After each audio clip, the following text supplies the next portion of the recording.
साल 2032। दुनिया सामान्य दिख रही थी, लेकिन हर देश अंदर ही अंदर युद्ध की तैयारी कर रहा था। न्यूयॉर्क सिटी की चमकती सड़कें, मॉस्को की बर्फीली रातें, तेहरान की भीड़ और कीव की बेचैन गलियां, हर जगह टीवी चैनलों पर एक ही खबर थी: दुनिया युद्ध के कगार पर। रशिया और यूक्रेन के बीच युद्ध अब पहले से कहीं ज्यादा खतरनाक हो चुका था। बॉर्डर पर लगातार गोलाबारी हो रही थी, टैंक आगे बढ़ रहे थे, ड्रोन आसमान में मंडरा रहे थे और सैनिक बर्फ से भरी बंकरों में अपनी जान बचा रहे थे। उधर यूनाइटेड स्टेट्स की वॉर रूम में इमरजेंसी मीटिंग चल रही थी। विशाल स्क्रीन पर रूस की सैन्य गतिविधियां दिखाई दे रही थीं। अमेरिकी राष्ट्रपति गंभीर आवाज में बोले, अगर ये युद्ध नहीं रुका तो पूरी दुनिया बदल जाएगी। इसी दौरान ईरान की एक गुप्त सैन्य लैब में वैज्ञानिक नया हथियार तैयार कर रही थी, घोस्ट टॉर्पीडो। वो साधारण टॉर्पीडो नहीं था, वो एआई से नियंत्रित ऐसा हथियार था जो पानी के अंदर बिना रडार में आए दुश्मन जहाज को खोज सकता था। कुछ दिनों बाद ब्लैक सी के ऊपर रात की अंधेरी में अचानक सैकड़ों चमकती रोशनियां दिखाई दी। रूस ने अपनी एआई स्वॉर्म ड्रोन्स लॉन्च कर दिए थे। वे पक्षियों की तरह झुंड बनाकर उड़ती और खुद तय करती कि किस लक्ष्य को खत्म करना है। कुछ ही मिनटों में यूक्रेन की एयरबेस आग की गोली में बदल गई। कीव की सड़कों पर भगदड़ मच गई। लोग चीखते हुए भाग रहे थे, बच्चे रो रहे थे। पूरा आसमान लाल हो चुका था। लेकिन यह सिर्फ शुरुआत थी। फारस की खाड़ी में एक विशाल अमेरिकी एयरक्राफ्ट कैरियर समुद्र में आगे बढ़ रहा था। अचानक पानी के नीचे से तेज रफ्तार में गोस्ट टॉर्पीडो उसकी ओर बढ़ा। कुछ सेकंड बाद भयंकर विस्फोट हुआ। विशाल युद्धपोत आग में घिरकर धीरे धीरे समुद्र में डूबने लगा। अमेरिकी सैनिक जान बचाने के लिए पानी में कूदने लगे। दुनिया भर के न्यूज चैनलों पर ब्रेकिंग न्यूज चलने लगी। Middle east crisis escalates. अब पूरी दुनिया डर चुकी थी। फिर अचानक दुनिया का इंटरनेट बंद होने लगा। एयरपोर्ट रुक गए, बैंक सिस्टम क्रैश हो गए, मोबाइल नेटवर्क गायब हो गए, बिजली ग्रिड फेल होने लगे।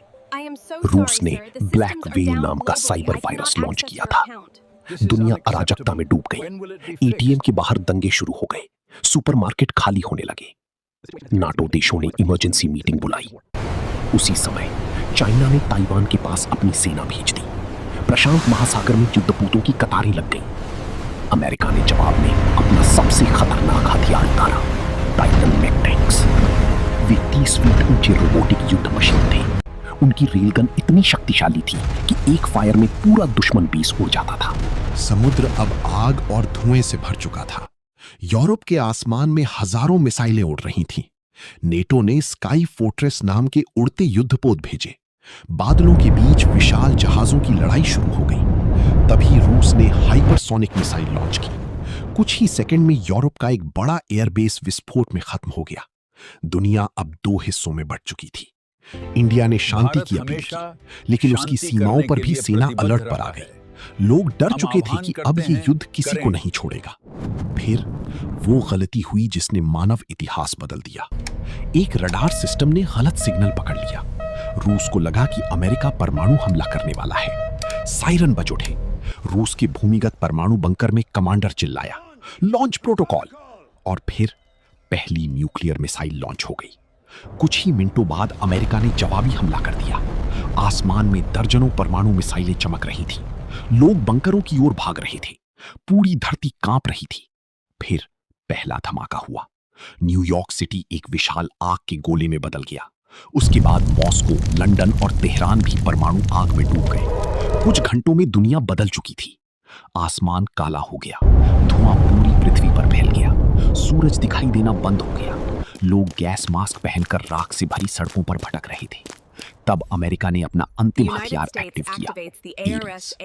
ये अंतरिक्ष में मौजूद एआई डिफेंस सिस्टम था, लेकिन रूस ने गुप्त ईएमपी सैटेलाइट लॉन्च कर दिया।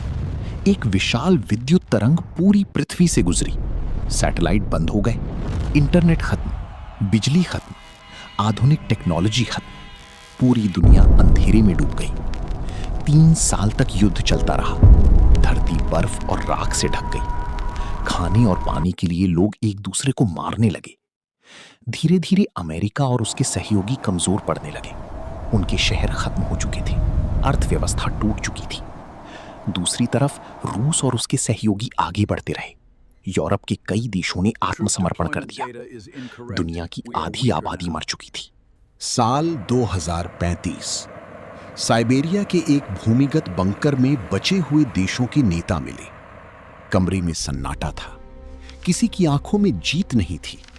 शांति समझौते पर हस्ताक्षर हुए। वर्ल्ड वॉर 3 खत्म हो चुका था, लेकिन अब जीतने वाला कोई नहीं था।